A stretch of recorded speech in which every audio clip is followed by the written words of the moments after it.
जलंधर की कथा, जलंधर के विषय में भगवान शंकर ने सुनाया। उसके बाद देवर्षि जी के विषय में भगवान शंकर ने कहा कि देवर्षि जी के कारण भगवान नारायण का अवतार इस धराधाम पे हुआ। कि नारद श्राप दीन एक बारा, कि नारद जी ने श्राप दिया किसको? भगवान नारायण को। पार्वती जी सुन करके आश्चर्य होती है कि जो देवर्षि नारद हमारे गुरु हैं और वैसे देवर्षि नारद जी भगवान नारायण को श्राप। अब पार्वती के जीवन में विश्वास नहीं, जबकि भगवान नारायण के सबसे परम भक्त अगर कोई है तो देवर्षि नारद है। और देवर्षि नारद को से कभी ये गलती हो नहीं सकती, और देवर्षि नारद भगवान नारायण को श्राप क्यों देंगे? पार्वती को बहुत आश्चर्य होती है। भगवान शंकर से पार्वती फिर एक बार स्तंभित होकर के रुक करके पूछती कि महाराज, क्या देवर्षि नारद जी ने भगवान नारायण को श्राप दिया? भगवान शंकर ने कहा कि बिल्कुल। अब उस रहस्य को जानने के लिए पार्वती ने भगवान शंकर से कहे कि प्रभु इस प्रसंग को थोड़ी हमको विस्तार से कहिए, हमको विस्तार से कहिए। भगवान शंकर ने विस्तार से सुनाया। जबकि देवर्षि नारद जी के विषय में श्राप था कि कहीं एक जगह एक घड़ी से ज्यादा किसी जगह पे वो स्थिर नहीं रह सकते हैं।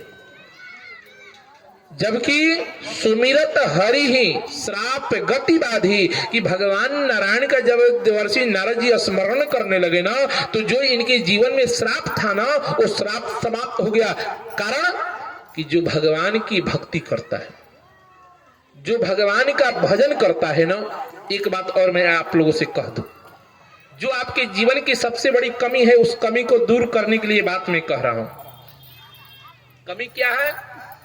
कि कल हमने कहा था कि कोई आपके दरवाजे पे कोई साधु महात्मा फकीर आ जाता है तो माताएं कहती कि बाबा तनी हाथ देख दो ना, हैं? कहती है ना। उसी बात को लेकर के ये प्रसंग एक सेकंड के लिए कि मैं कहूंगा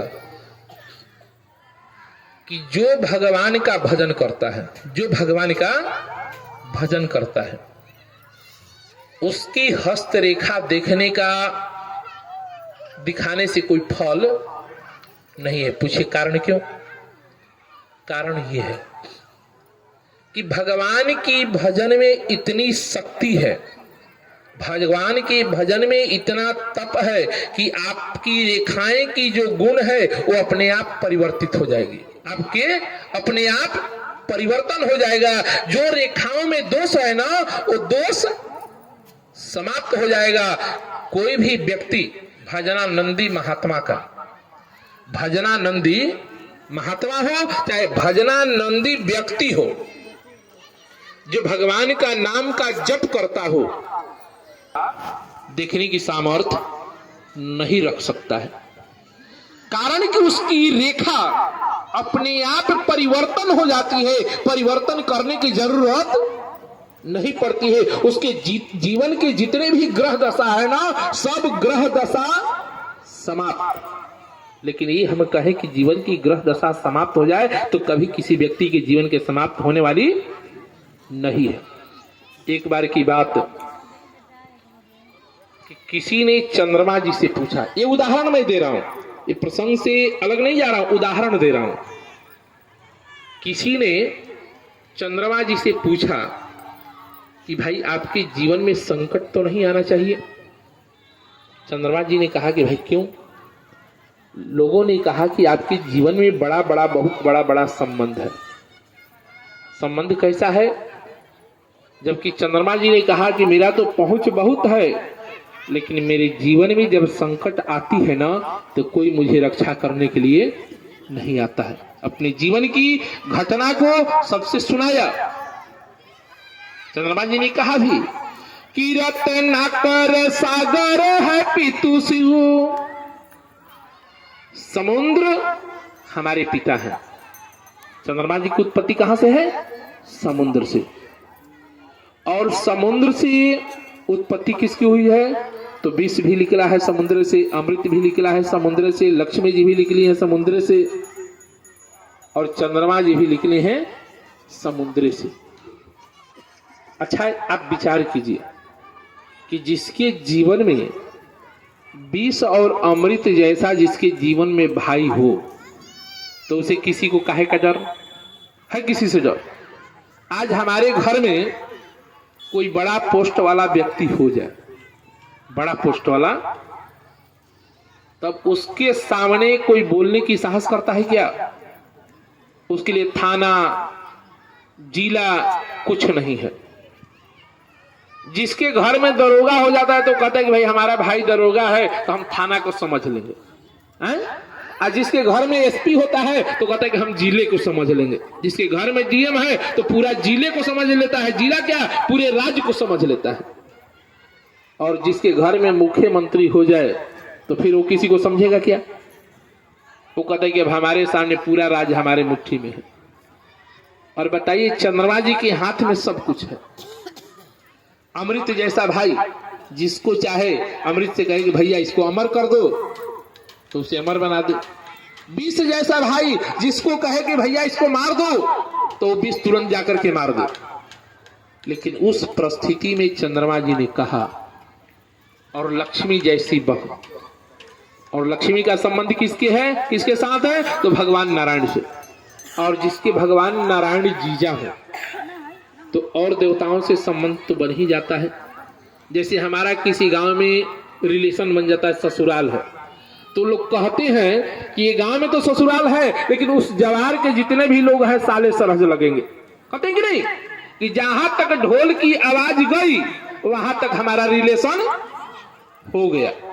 भगवान चंद्रमा जी ने भी कि जीवन में जब ये बात है तो चंद्रमा अभिषय अमृत है दो बंधु हमारो का ईश के शीश निवास करो। इस माने भगवान शंकर, जो भगवान शंकर के मस्तक पे विराजमान हो। भगवान शंकर कौन है? कालम करालम महाकाल कालम, कि कालों के काल है, और वैसे कालों के काल महाकाल की सनिधता जिसके जीवन में प्राप्त हो तो उसे दुनिया में किसी से काहे का भय है? किसी से भय? वो तो स्वयं महाकाल के मस्तक में विराजमान है, और महाकाल की छत्र छाया, महाकाल की कृपा दृष्टि भगवान चंद्रमा जी के जीवन में बरस रही है, तो उन्हें काहे का भय? चंद्रमा जी ने कहा कि ईश के शीश निवास करो, लक्ष्मी भगनी भगवंत के सारो, अपनी प्रभुता में कहा ले कहो, सब लागत है सूरनाथ हमारो, कि सब देवताओं से कोई न कोई संबंध हमारा है। और जब सब देवताओं से चंद्रमा जी के संबंध है तो फिर इनके जीवन में कोई परेशानी आने की जरूरत है क्या? आप लोग को यह है, सब कुछ इनके पास है। चंद्रमा जी के पास भगवान शंकर है, भगवान नारायण है, लक्ष्मी जी है, विष है, अमृत है, और समुद्र जैसे पिता है। समुद्र से अनेक रत्नों की प्राप्ति हुई है, और वैसे चंद्रमा जी कहते हैं कि ये सब रहते हुए भी जब हमारे जीवन में संकट आती है ना, तो कोई मुझे बचाने वाला नहीं आता है। कब? कि राहु विमूढ़ ग्रसे जब ही, कौन? तो राहु जब ग्रसने के लिए आता है ना तब कोई मुझे बचाने के लिए आता। कि राहु विमूढ़ ग्रसे जब ही, तब होत नहीं कोई हित हमारो। विचार कीजिए कि चंद्रमा जैसे व्यक्ति के जीवन में जब राहु ग्रसता है तो कोई बचाने वाला आता नहीं है। तो कहने का मतलब ये ग्रह दशा आकर के कट जाती है कब? जब भगवान की स्मरण करते हैं तब। लेकिन ग्रह दशा समाप्त होती नहीं है। संकट आएगा, लेकिन संकट कैसा आएगा? तो क्षणिक आएगा। जो मान लीजिए कि जहां मृत्यु की संभावना हो तो कहीं अंग भंग हो करके रह जाएगी, लेकिन ग्रह दशा कटने वाली नहीं है। तो कहने का मतलब है, कहने का अभिप्राय हमारा ये है कि जब भगवान का भजन करने वाला व्यक्ति जो हो, और भगवान के भजन करने वाले व्यक्ति की जन्म कुंडली या हस्त रेखा देखने की साहस किसी ज्योतिषी में नहीं है। कारण कि भगवान के भजन करने से ग्रह दशा जो है वो कट जाता है, और जब तक भजन नहीं करेंगे ना, मेरे जीवन की ग्रह दशा कटने वाली। समझी हमारी बात? हमने क्या कहा, क्या कहा, क्या कहा, बोलिए आप लोग। कहने का मतलब हमको ये है, आपके जीवन में कितनी भी बड़ी संकट हो, आप भगवान का नाम लीजिए, आपका वो ग्रह कट जाएगा। आप जाती हैं किसी पंडित जी के यहाँ कुंडली दिखाने के लिए, तो क्या कहते हैं कि आपको राहु की दशा है, आपके जीवन में केतु की दशा है, राहु की जाप करा लीजिए, केतु की जाप करा लीजिए। उससे भी नहीं बना तो आप महामृत्युंजय का जाप करा लीजिए, आपका ग्रह दशा कट जाएगा। लेकिन सबको ग्रह दशा काटने वाला कौन है? तो भगवान का नाम। क्या है?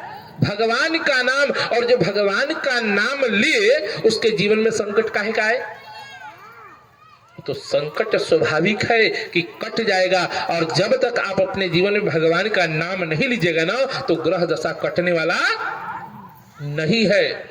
हमें कहने का मतलब, कहने का अभिप्राय, आज देवर्षि नारद जी के जीवन में इतनी बड़ी संकट, उदाहरण मैं दे रहा हूं, ये अभी तक उदाहरण में थे भगवान देवर्षि नारद के माध्यम से, कि देवर्षि नारद जी के जीवन में इतनी बड़ी श्राप है कि आप एक घड़ी से ज्यादा किसी जगह पे रह नहीं सकते। और वैसे देवर्षि नारद जी श्राप होने के बाद भी भगवान के जब नाम स्मरण करने लगे तो ये श्राप उनके जीवन से हट जाता है। हटा कि नहीं हटा? तो इसीलिए मैं कहता हूं कि भगवान के भजन में इतनी ताकत है, भगवान के भजन में इतनी क्षमता है कि हमारे जीवन की दशा, ग्रह दशा बदल जाएगी। इसीलिए मैं हमेशा कहा करता हूं, क्या कहता हूं?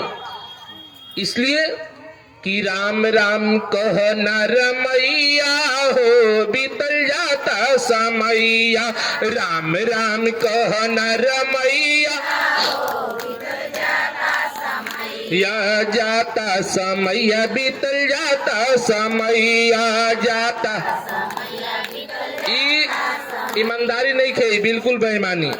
जैसे कि आज हम कौनो कर्म छोड़ब ना, हाँ भाई आज सब कह दे, जैसे ईमानदारी से कि राम राम कह नर मैया हो, बीतल जाता समैया। राम राम या जाता समैया, बीतल या जाता समैया, बीतल जाता समैया जाता समैया, बीतल या राम राम कह नर मैया हो, बीतल जाता समैया। राम राम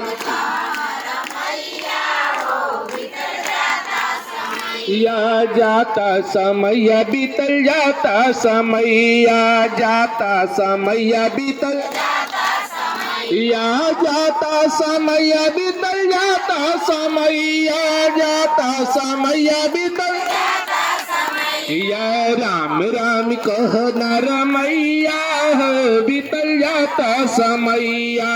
राम राम या धन दौलत तो कतन कमाईबा, धन दौलत धन दौलत तू कतन कमाईबा, धन दौलत तू साथे न जाइए को पैया हो, बीतल जाता समैया। साथे न जाई या राम राम कहना रमैया हो बीतल जाता समैया राम राम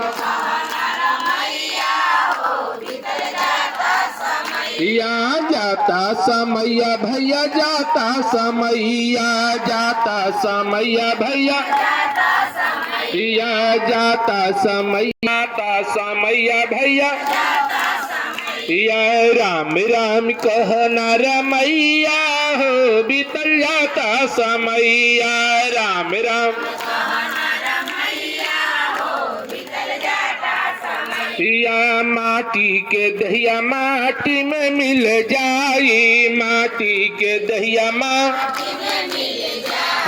माटी के दहिया माटी में मिल जाई माटी के दहिया आई कतनो तू खैबा मलैया हो बीतल जाता समैया कतनो तू खैबा या जाता समैया बीतल जाता समैया बीतल या जाता समैया बीतल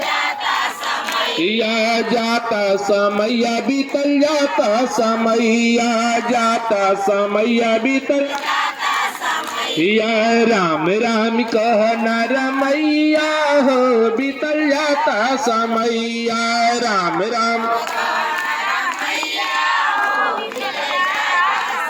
या राम राम कहना रमैया हो बीतल जाता समैया राम राम बोलिए प्रेम से राघवेंद्र सरकार की। भी कहूं उतना ही कम है और कहने से हमको भी अभी संतुष्टि मिल नहीं रही है। इसलिए कि जब हम ही संतुष्ट नहीं है तो हो सकता है कि आप भी संतुष्ट न हो। इसलिए कि जब कहने वाला संतुष्ट नहीं होता है तो सुनने वाला भी संतुष्ट नहीं होता है। जब वेद व्यास जी महाराज 17 पुराण की रचना कर लिए, 4 वेद 17 पुराण की जब रचना कर लिए तो फिर भी उनके जीवन में संतुष्टि की भावना नहीं आई। कारण कि जिस वेद पुराण उपनिषद को रचना किया और करने के बाद जब हमारे जीवन में सुख नहीं दे रही है, हमारे जीवन में शांति नहीं दे रही, तो जगत को क्या देगी। कहने का मतलब है कि जिस भोजन को हमने बनाया और उस भोजन बनाने वाले को खाने से पहले ही पता चल जाता है कि ये भोजन में स्वाद है कि नहीं। पता चलता है कि नहीं? पता चल जाता है कि ये भोजन कैसा है। बनाने से पहले बन गया, हमने खाया नहीं, लेकिन फिर भी हमको पता चल जाता है कि ये भोजन स्वादिष्ट है कि नहीं है। तो कहने का मतलब कि आज जितना भी कहूं उतना ही, और सब बात इसी में आज हमको कह देना है, सब बात। लेकिन हमको लग ही नहीं रहा कि जितना निकाल रहा हूं उतना ही बढ़ते जा रहा है। अब ये खाली नहीं हो रहा है। कल जल यात्रा है। क्या है? इस महायज्ञ का जल यात्रा है। और जल यात्रा में हम सभी को कहेंगे एक बार फिर कि जो लोग अभी तक कलश में नाम नहीं लिखाए होंगे, इसलिए भगवान की बारात है। क्या है? हमने कल कहा था ना कि भगवान की बारात। अरे आदमी की बारात तो हम लोगों ने बहुत की, विवाह बहुत किया, आदमी की विवाह में सम्मिलित हुए हम लोग, बहुत हुए। सब लोगों के बाराती में हम लोग गए, बहुत गए। लेकिन भगवान के बाराती में जाने का सौभाग्य सबको मिलता है क्या? नहीं मिलता है। बड़ा भाग होता है। तो भगवान की बाराती में जाने का सौभाग्य सबको मिलता है। पहली बात। दूसरी बात मैं कहूंगा कि इस महायज्ञ में 5 कुंड बना हुआ है।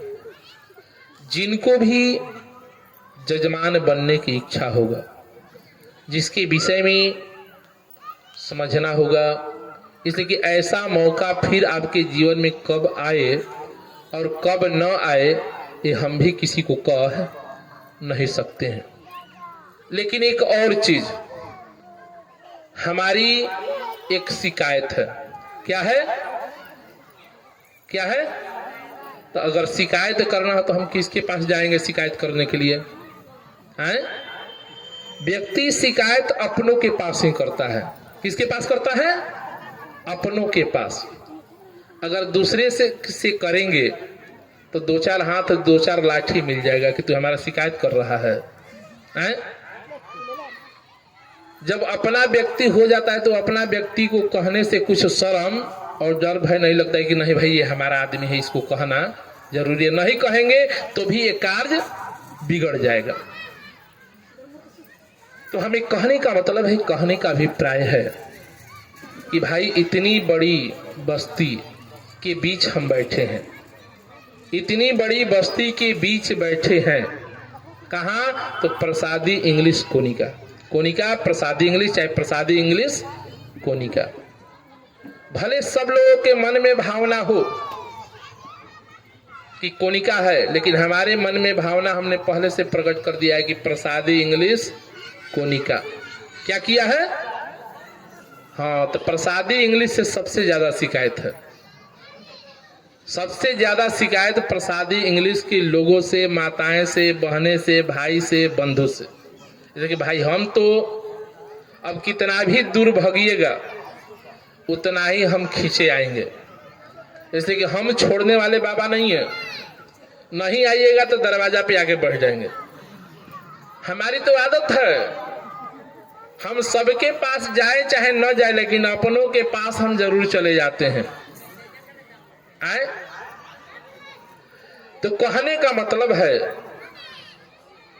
कि आज आपके ग्राम में इतना बड़ा कार्यक्रम हो रहा है, आपके यहाँ इतनी बड़ी कार्यक्रम रखी गई है कि जिस कार्यक्रम की क्षमता हम भी नहीं जान रहे। जब हमारे जैसा व्यक्ति, जब इस नींव को हमने रख दिया और रखने के बाद हम इसकी क्षमता खुद हम नहीं जान रहे हैं, तो हम आपको क्या बताएंगे? बता सकते हैं? हाँ या ना कहिए। नहीं बता सकते। लेकिन हम सभी ग्रामवासियों को, क्षेत्रवासियों से एक बार कहेंगे कि सब लोग जो अभी तक इस महायज्ञ में सम्मिलित नहीं हो पाए हैं, जो कलश में अभी तक नाम नहीं लिखा पाए हैं, हम तो शुरू से कह रहे हैं कि हम रुपया मांगने में कभी नहीं करते हैं। और जिसके पास नहीं होगा वो कहां से देगा जी? कहां से देगा? वो देगा? अरे जो देगा उसका भी भला, जो ना दे उसका भी भला। लेकिन सम्मिलित सबको होना है। अरे कलश सबको उठाना है। अरे आपके पास नहीं तो क्या हुआ? भाव है ना। भाव से बढ़कर के रुपया होता है क्या?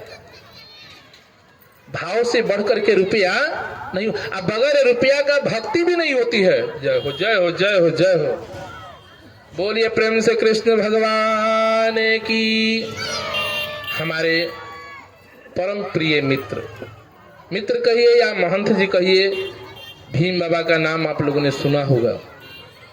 जो इन्हीं के कार्यक्रम में हम आपको 5:30 बजे एक्यूरेट प्रवचन खत्म कर देते थे कि इसके 1 मिनट सुई भी आगे नहीं बढ़ेगी। बोलिए प्रेम से कृष्ण भगवान की। तो इन्हीं के कार्यक्रम में हमको प्रतिदिन जाना पड़ता था। आज आपके यहाँ पधारे हैं, हमारा भी जीवन धन है, आपका भी जीवन धन है। तो हमें कहने का मतलब है, कहने का अभिप्राय कि आप लोगों से यही कहना है, और खास करके हम अपने प्रसादी इंग्लिश के लोगों से आग्रह विनय करते हैं कि सभी लोग अरे तन से, मन से, धन से, सब से, इसलिए कि तन मन धन तीनों चाहिए।